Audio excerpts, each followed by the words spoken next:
En la línea telefónica está el secretario de Economía del Gobierno de la República, Ildefonso Guajardo. Señor secretario, buenos días.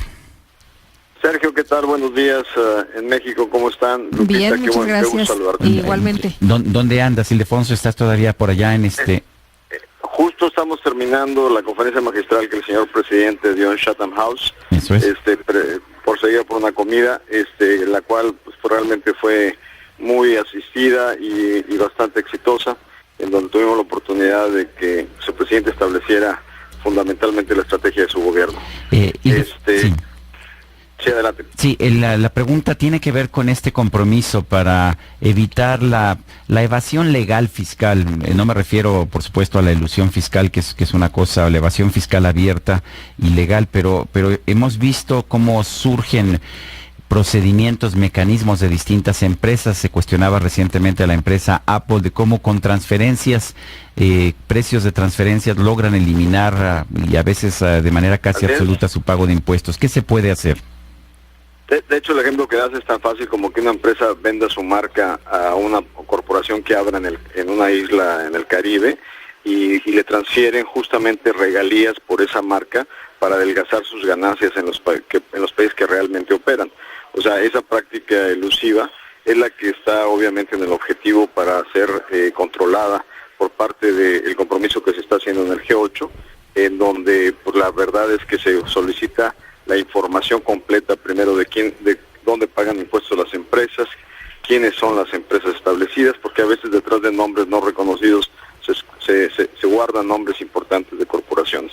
México, como tú sabes, tiene uno de los principales acuerdos tributarios con los Estados Unidos, el primero que realmente se pone en operación con Estados Unidos, y con ese proceso se está integrando México a un acuerdo de 5 países europeos justamente con el mismo objetivo: combatir la elusión fiscal y lo que le llaman la relocalización de ganancias con el fin de evitar impuestos. En el caso de México es el país piloto donde vamos a empezar precisamente con esta nueva herramienta, con este nuevo programa. Bueno, México, como te comentaba, inició ya por la importancia de la relación económica que tenemos, ya inició este acuerdo con Estados Unidos, el famoso FACTA, y está por integrarse a otro grupo de países en Europa, compuestos fundamentalmente por Alemania, Inglaterra, Francia, son 5 países en total, Italia, en donde se está tomando ese acuerdo. La idea es que esto se generalice, la idea es que esto sea un acuerdo que se expanda a nivel global, porque en muchos de los casos pues realmente se pierde en países como México, donde a veces justamente se da ese tipo de prácticas y se pierde el control de las ganancias que hay que pasar por el proceso fiscal. Además de eso, como tú bien sabes, hubo 2 temas adicionales. El tema de comercio, donde el inicio del posicionamiento lo hizo el presidente Peña Nieto, porque para los países del G8 es muy importante que economías como México, economías emergentes, den el ejemplo internacional de cómo en condiciones de economías difíciles la opción debe ser al revés, por más liberalización comercial para propiciar crecimiento, en lugar de generar mayor proteccionismo. Creo que uno de los problemas que tiene un país como México es que si en México empezamos a volvernos más duros con estas corporaciones, pues simple y sencillamente dejarán de hacer negocios en México, ¿no? Bueno, por eso la importancia de que estos acuerdos se hagan simultáneos. O sea, tienes tú toda la razón. Si solo unos países lo adoptan y otros no, tienes el espacio de que las empresas tengan un incentivo de registrarse fiscalmente en otras latitudes. Pero si finalmente esto es un movimiento que tarde que temprano no va a haber lugar donde esconderse, pues obviamente es una cuestión que favorece a todo el mundo. Porque esa elusión finalmente propicia pues, la construcción de hospitales, escuelas, carreteras, en cualquier parte del mundo donde estas corporaciones están eludiendo, ¿no? ¿La carga fiscal en México es elevada en comparación con otros países o es de nivel razonable? Yo te diría que la carga fiscal mexicana, en la manera como está establecida, que es un solo impuesto en el caso del impuesto sobre la renta, porque lo gravas fundamentalmente a partir de que o generas ganancias o como persona física declaras, es una de las tasas más competitivas en el mundo. El tema es que por el tipo de beneficios fiscales, la recaudación misma cae muy por debajo del promedio internacional. En este caso, como sabemos, hay muchos elementos que ayudan obviamente a disminuir las cargas fiscales, que finalmente ya a la hora de ver el resultado de la colección de impuestos se ve reflejado en una carga tributaria bastante debilitada. Pero en términos de tasas, son tasas bastante competitivas a nivel global. ¿Cómo ves las empresas después de este compromiso que se ha anunciado ya en el líderes del G8 de intensificar la lucha contra el lavado de dinero? ¿Cómo ves tú la situación? ¿Hay nerviosismo? ¿Todo el mundo está contento por esto? No, yo creo que ese es un proceso que se ha venido avanzando. O sea, de hecho, el que inicia el posicionamiento del tema en la mesa del tema pues fue José Ángel Gurría como secretario general de la OECD, y es un tema que se viene trabajando desde hace algún tiempo, donde hemos visto que ha habido una gran colaboración de los países para el intercambio de información financiera necesaria para poderle dar seguimiento justamente a estos temas. Y más que, obviamente, como tú bien dices, hay estrategias de combate al lavado de dinero. En este caso, más que el acuerdo enfocado al lavado de dinero, fue un acuerdo enfocado a la elusión y a la evasión fiscal.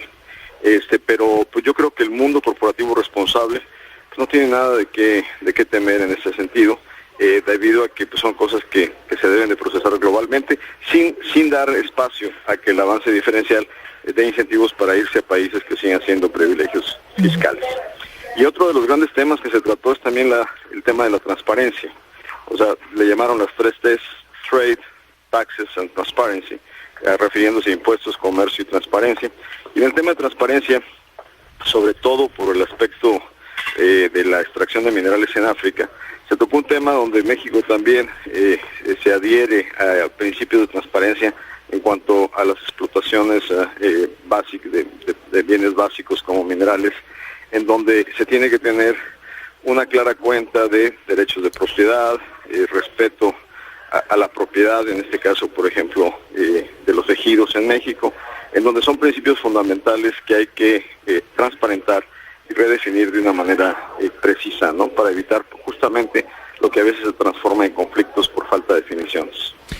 Ildefonso Guajardo, uno de los temas que se han manejado allá en el G8, pero que se viene manejando con anterioridad, es la posibilidad o el inicio de las negociaciones entre un tratado comercial, un tratado de libre comercio entre Europa y Estados Unidos. ¿Qué pasará con nosotros que tenemos tratados comerciales con los dos, con la Unión Europea y con los Estados Unidos, en caso de que ellos firmen un tratado entre ellos? Yo tengo la impresión de que no nos podemos quedar al margen de este acuerdo. No, sin duda fue un tema en la reunión donde participó el señor presidente, dada la presencia del presidente Obama y de los mandatarios europeos. Y también precisamente fue pregunta hoy en el Chatham House una participación por parte del ministro de Comercio británico, Lord Green, quien hizo una reflexión con el presidente justamente sobre qué representa para México el inicio de estas negociaciones. El presidente le dejó claro lo que finalmente fue parte de la conversación que él tuvo con el presidente Obama en su visita a México, que para Europa y para el escenario ideal para América del Norte hubiera sido una negociación conjunta. Dado los niveles de dificultad que este tratado representa para Estados Unidos, deciden ellos tomarlo de manera unilateral, sabiendo que México tiene un tratado que se firmó hace 12 años, Canadá tiene un tratado que está por terminar, está en las últimas, y que eventualmente los 3 tratados tienen que ser convergentes en algún momento en el tiempo. Sin embargo, el compromiso es que vamos a estar muy pendientes de esta negociación, justamente para que las ventajas logradas en NAFTA de competitividad para la región de América del Norte no se vean desaprovechadas en la integración de este tratado de Estados Unidos con Europa. ¿Por qué? Porque tenemos tratados con ambos jugadores, ¿no?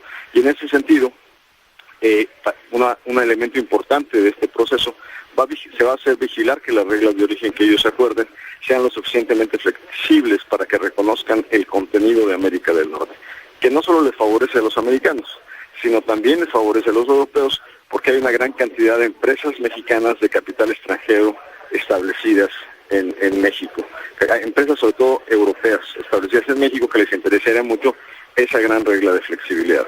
Entonces vamos a estar muy cerca de la negociación, vamos a estar observando este proceso y sin duda ambos jugadores están conscientes de la importancia de que América del Norte se integre perfectamente en esta visión.